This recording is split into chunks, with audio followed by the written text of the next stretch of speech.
Before I start, I want to ask you to hit that subscribe button if you love real, raw stories of betrayal and heartbreak. And after this, drop your thoughts in the comments. I want to hear if you've ever felt this kind of pain. I got the text on a Thursday afternoon. It was from someone I never thought I'd hear from again, my ex-wife. It wasn't a casual, "Hey, how are you?" or a desperate plea for help. It was a single line, clean, almost clinical, "I'm the CEO now." I froze. My thumb hovered over the screen, as if the phone might bite me. I blinked, reread it 3 times. It made no sense. This was Sarah, the woman I grew up with, married at 20, divorced at 23. She'd always been ambitious, yes, but I remember the nights she cried because we were barely scraping by. I remembered her laughter when we shared a dollar pizza on a Friday night. And now, suddenly, she was running a bank. The next text came almost immediately, this time with a picture attached. She was in a high-rise office, sunlight spilling across polished floors, glass walls, a sleek desk, a man in a tailored suit standing next to her. Her smile was flawless, too perfect, almost predatory. The caption? "David and I are doing great." David, the man who had laughed when he first met me, laughed at me because I had dropped out of middle school. He had a smirk that implied my entire existence was a cautionary tale. He didn't know the nights I spent hustling to keep us afloat. He didn't know the hours I worked with my hands, the shame I carried, or the love I poured into Sarah when no one else believed in me. I tried to push it aside, tell myself it didn't matter, but the unease had already wormed its way into my chest. Over the next week, I started noticing little things. Missed calls that should have been answered, social media posts she'd tagged me in, but I hadn't seen, hints in her captions that didn't add up.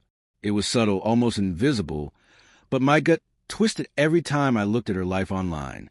Then I saw it, a comment from a coworker on one of her posts. "Congrats on the new role. David must be so proud." Something clicked. David, her new husband, the man who judged me without knowing me, the man who had taken her ambition, her love, and her loyalty, and wrapped it in a gilded cage I could never enter. I stared at my own reflection in the dark window of my apartment that night.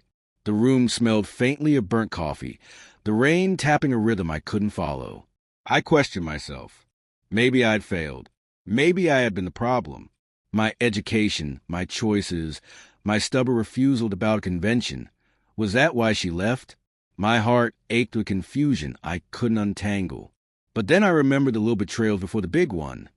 The dinner she forgot, the messages I stumbled upon but dismissed, the night she insisted on working late, while David waited for her elsewhere. I saw it in fragments, in glimpses, until the full picture slammed into me. She hadn't just moved on. She had leaped into a life I could never touch. And the man beside her had always held my failure over me like a badge of superiority. I tried calling her, not to fight, not to argue, just to understand. She answered once, her voice distant and rehearsed. "I'm happy, really. I hope you are too." That was it. No apology, no warmth. Just a polite dismissal that cut deeper than any scream or insult could. I thought about all the memories that now stung. The late nights we'd spent talking about our future, the mornings when we barely had enough to eat but still laughed, the small apartment that smelled of old carpet and hope. Those weren't lies, not exactly, but they felt like they had been lived in parallel to a world I wasn't allowed to enter anymore. I confronted David once, out of a mix of rage and desperation, in a crowded cafe. His eyes narrowed, the faint smirk twitching on his lips. "You dropped out," he said casually, as if it explained everything. She needed someone who could keep up. I wanted to hit him, to scream, to make him understand that a diploma didn't measure heart, loyalty, or sacrifice. But I didn't. I walked away, every step heavier than the last, leaving him with his arrogance and her with her choices.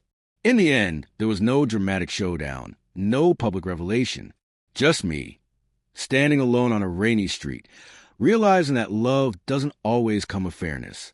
But there was a lesson in the sting, too. I couldn't control her life, her choices, or who she chose to stand beside. What I could control was myself, my dignity, my resilience, and the slow rebuilding of my own story. It hurt, yes. It still does when I think about it.